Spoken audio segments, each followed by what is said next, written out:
bit about encouraging yourself, looking beyond where you've been, looking beyond where you are right now, whatever's going on in your life. I want you to practice saying what really is instead of what the devil would love to be. Say this with me. I made it anyway. I made it anyway. There are many things in life that come against us sometime, and sometimes the trials are so hard and it's so aggravating. It hurts so bad, and we have to deal with so much. But I want you to get your praise on right now. Get your praise mentality going that God has been good in spite of everything I've been through. Whatever it's been, you're still here. Not only are you still here, whatever the devil ordered, whatever he wanted, you passed all by that. You are not what he ordered. Oh, glory to God. I want you to go with me just a little bit. Let's start in Genesis 5:20. He said, but as for you, ye thought evil against me, but God meant it unto good to bring to pass, as it is this day, to save much people alive. Another translation says, you decided to hurt me, but God caused a good thing to happen because of that. God brought me here to save the lives of many people. You can see how that has really happened. One more translation, Genesis 50:20. You meant to hurt me, but God turned your evil into good. It was to save the lives of many people, and it is being done even now. Look back over your life. I'm pretty sure somebody has fought you, came against you, tried you in some form or fashion, but God is so sovereign. He did not allow the intent of your enemy to win over you. I'm reminded of a story that I heard a few years ago. It was about two boys, and they were both walking down the street. And as they were walking, a big dog came out and just stood in front of them, or blocking their way. And so one boy said to the other one, he said, don't be afraid. He said, don't worry about nothing. He said, just look at his tail. Look at the dog's tail and see how it's wagging. He told the other boy, he said, when a dog wags his tail, he won't bite you. So the other little boy, he was standing in front of the dog. He said, that may be true. It might be. He said, but look at that wild gleam in his eyes. He looks like he really wants to eat us alive. One boy was looking at the tail wagging, and he discerned friendly. The other dog was looking at the dog's teeth in his eyes, and he thought the dog wanted to hurt him. Which end of your problem are you concentrating on today? You may have felt like these boys here when you were going through it. You looked at life on both ends. On one end, looked like I could come out all right. I could be victorious. But then on the other end, I might not make it. The Bible, it teaches us to count it all joy when we encounter various trials. James 1:2, we are assured that God is working all things together for good to those who love him, who are called according to his purpose. Romans 8:28. There are many of you that may watch this little video and you say you've been called, you've been chosen by God to do all these great things. Don't you know that God knows right where you are? And he would not have called you, he would not have chosen you, and he definitely would never have sent you just to suffer defeat. Need you to look at both ends now. On one end, the dog is wagging his tail and could just be friendly. On the other end, you may be looking at the teeth and those scary eyes, but God is still God. Sometimes we aren't quite convinced whether to believe the wagon tail or the promises of God or that wild gleam in the eyes of our problems that things will work out. We get mixed up. What if we count it all joy and the trial bites us like the dog? In this little lesson, Joseph was a man who had developed a godly mindset. Now, this mindset carried him through the many trials of his life. How are you thinking? What's your mindset? How are you thinking? Are you reading the word and thinking according to the word and your thoughts matching up with what God has said about you, about your circumstances? Or are you just allowing fear to do what it does? Joseph, he had been badly mistreated by his own family, as well as by others who he hadn't done anything wrong to. I don't know how long you've been in ministry or how long you've been alive, but if you keep living, that'll happen to you. Sometimes the trouble, the hurt, the pain is in your own family, and sometimes it's even more puzzling because it's from people you've done nothing to. This boy, he spent the better part of his 20s in an Egyptian dungeon, separated from his father, not knowing if he would ever see him again. That had to hurt. Hmm.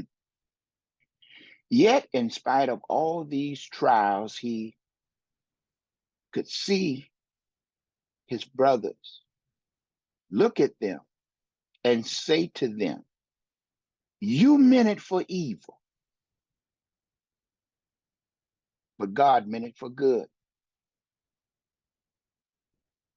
He knew that even though his brothers hated him at the time and were trying to get rid of him, behind them it was God who was at work, sending Joseph to Egypt for God's sovereign purposes.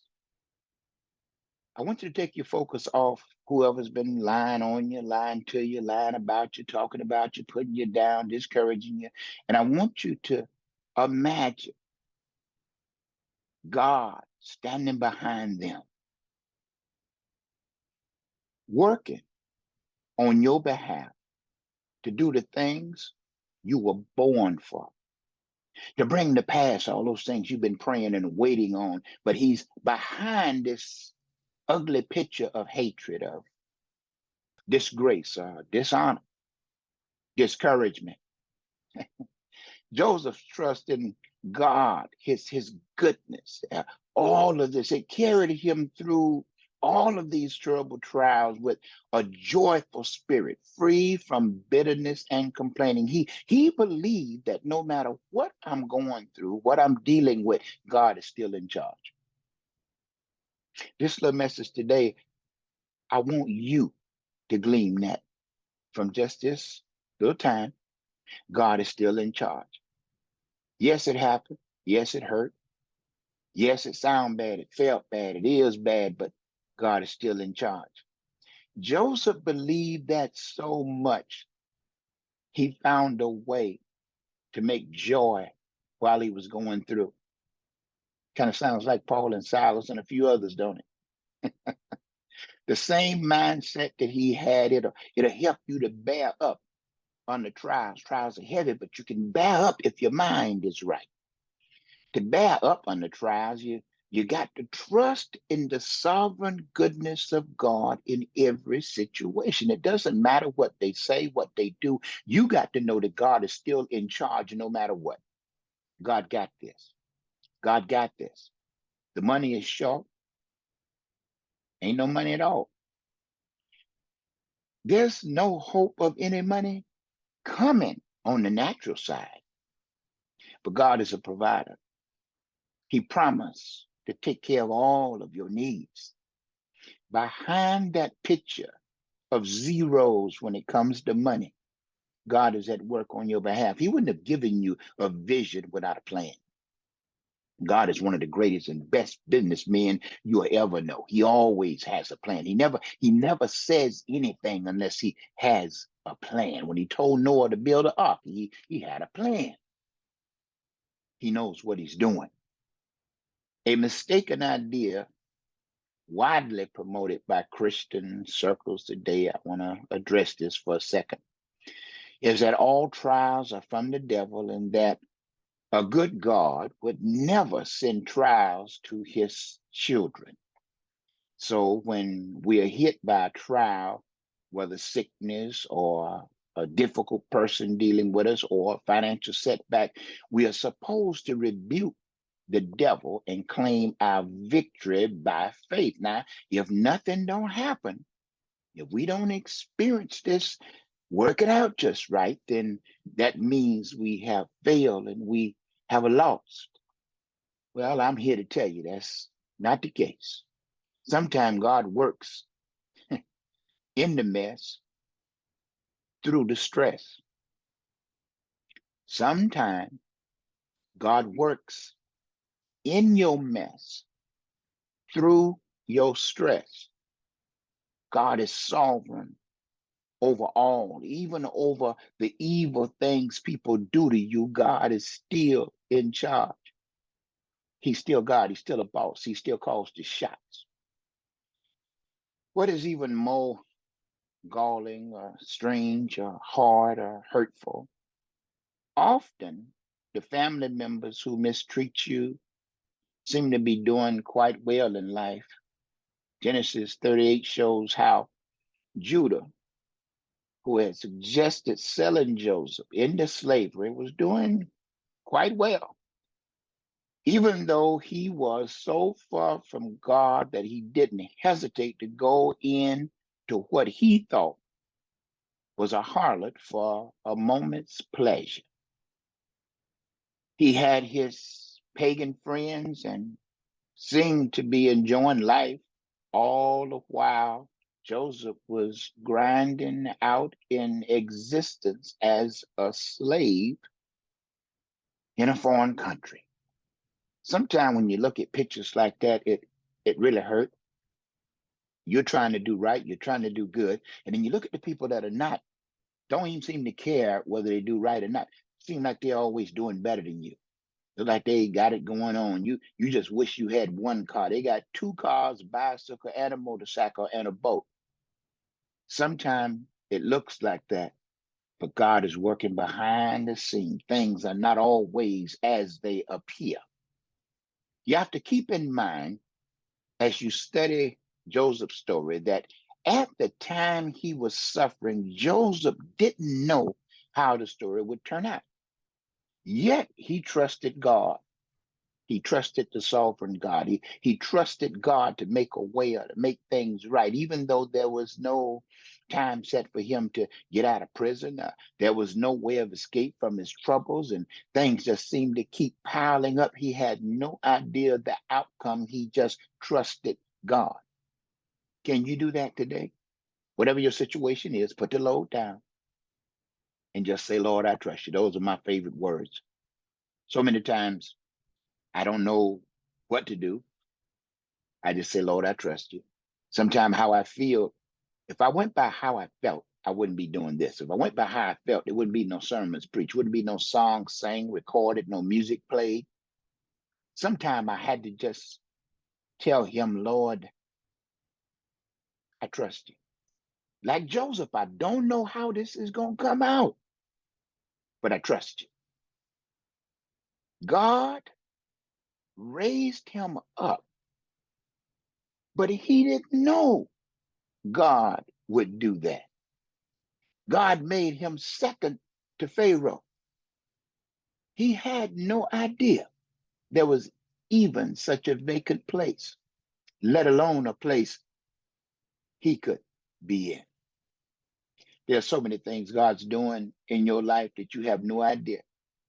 This is why he tried to make you understand your thoughts are not like his. The thoughts that he have for you, they're not even like your thoughts. Oh man, he got some great stuff waiting, but he needs you to trust him. Put your faith in him. It's clear that he knew one thing, though. Joseph knew one thing for certain, and that was God is sovereign, even over the evil things people do to you. He didn't sit there and whine like we do sometimes. Lord, they lied on me. Lord, they tried to get me fired. Lord, they done me wrong, Lord, and they did this and they did that. They didn't do this. They didn't do that. All he knew was whatever is going on, God got this. God got this. Way before people start saying God got this, Joseph knew God had this. Can you know it now? Can you trust him? Can you put your faith in him now? Let me clarify that trusting in God, his sovereignty, it does not mean that you must passively endure, different situations that are bad. If you are a child being abused, you need to report to the proper authorities what's going on. You don't have to take that and say God is sovereign. There's some things you can just do something about. If you're being badly mistreated at work or at school, and you may need to take some actions about it. Sometimes they have laws about some things. Say something, open your mouth. But if it's something that is out of your control and there seems to be nothing you can do, put your trust in a God that is sovereign and God over everything and knows how to bring you out, how to deliver you. And here's a good one for you. He knows when. A lot of times we think we need it right now. We want it right now.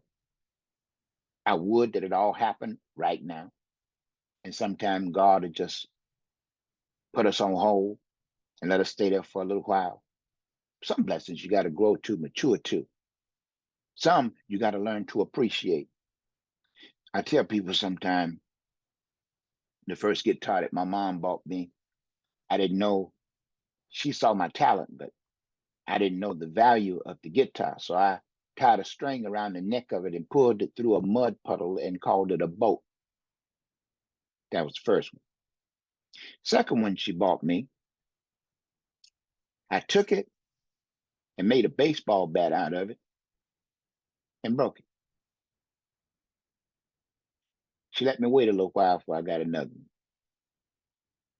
I had to borrow guitars, had to return them back the way I got them. I had to have the strings on them and they couldn't be all scratched up. My Uncle J.C. Nelson let me hold his guitar, but I had to put it back in the case, keep it clean and all of that. I learned the value. The third guitar my mama bought me was a $800 Les Paul. The rest is history. I love my music. I had to learn the value of the gift. What I'm saying is that there is great comfort for the believer in knowing that however difficult your situation is, the sovereign God is still in control. And I'm going to say this, I'm going to say it boldly. The devil is not in control. I know he make a lot of noise and he talk like he's in control. He try to roar like he's in control, but he's not in control. If you look at him in the spirit, he looks like that little guy that used to be at your school. I don't know if y'all had one, but I had one at my school. He was a guy that jump at you all the time. Every time he see you, do something like that and jump at you, but he's not in control. I'll add to that, if you don't mind. The evil people around you are not in control. God is in control. They may treat you bad like they're in control. They may talk about you like they're in control, but they are not in control and they do not have the last say. God does. I want to read Genesis 45:8 before we go. He said, after looking at the whole situation in verse 45, he had said this, chapter 45, verse 8, Genesis 45:8. He said, so now it was not you that sent me hither. He let his brothers know why he wasn't mad at him, because I've come to see some things here. I've come to know God. And actually, out of all you did and what you intended, it was not you, but God. And he hath made me a father to Pharaoh and Lord of all his house. and a ruler throughout all the land of Egypt. They meant harm, but God was working behind the scene. Somebody tried to discredit you, your ministry, your family, your marriage, but God's working behind the scene. He's been doing it all the time. Now, what I want you to do before I close this out, I want you to stop and look at where you could have been, should have been, probably would have been had not God showed himself strong on your behalf. How many times your enemy said what they said and they spoke all of this negative stuff, yet God did not allow the intentions of your enemy to overtake you. I made it anyway. Oh, they meant it for harm, but I made it anyway. I'm here anyway. I'm obeying God anyway. I'm still serving him anyway. I'm still preaching anyway. I'm still singing anyway. There's some people that don't preach, they don't sing, but they can dance before God. And you know when it's real because it captivates you. You just have to look at them. It's like a praise going up and you can't quite explain it, but you know it's real. Still dancing. I made it anyway. They meant for me to fail. They meant for me not to make it. They meant for me to crash and burn. What's your story? Was it your family? Was it your so-called friends? Did you have a bad wife? She talked down on you? Did you have one of those kind of husbands who's always talking down and you thought you couldn't make it? Was it your parents? Sometimes it's the children. They'll talk to the parents and talk to parents right out of a good idea. Sometimes God will give a vision and the church will talk the pastor out of it. Sometimes the church will be doing well and the pastor's afraid and he'll talk the church out of doing better. The enemy comes in many different ways, but I need you to rejoice. When you get through watching this, I'd start now if you want to. I made it anyway. I made it anyway. Success is not at the bank. Success is not after you count your money. It's not after you get the key to your house. Success is not when you put your first little bit of gas in your new car. Success is when you can put all your trust in God. It starts right there. You're successful right now if you trust Him. It starts right now. See, when you believe God, you accept success even when you can't put your hands on it, even when you can't show it to your friends. Somebody listen to me. I know you know what I'm talking about. You can feel it all inside. It's just all, but you can't show it to your friends. You know God's about to do something. You can feel it.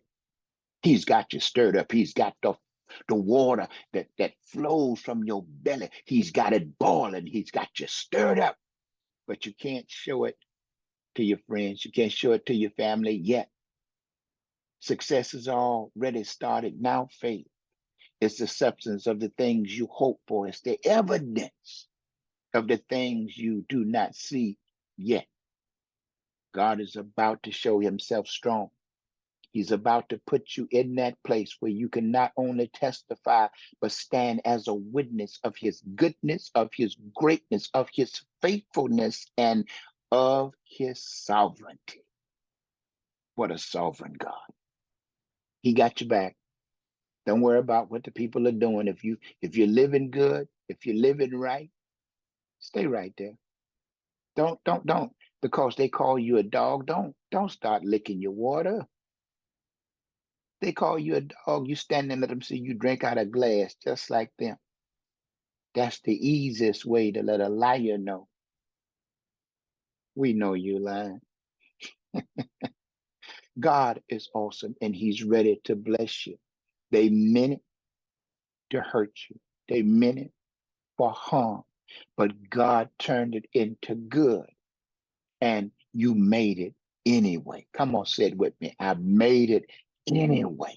I made it anyway. I encountered the enemy, but I made it anyway. I lost here, I lost there, but I made it anyway. There's some friends I had that I don't have now, but I made it anyway. There's some family members still ain't speaking to you, but I made it anyway. And now I want to praise God. Whoever you are, whatever time of day or night you're listening to this, give God praise. Let him know, Lord, I appreciate you.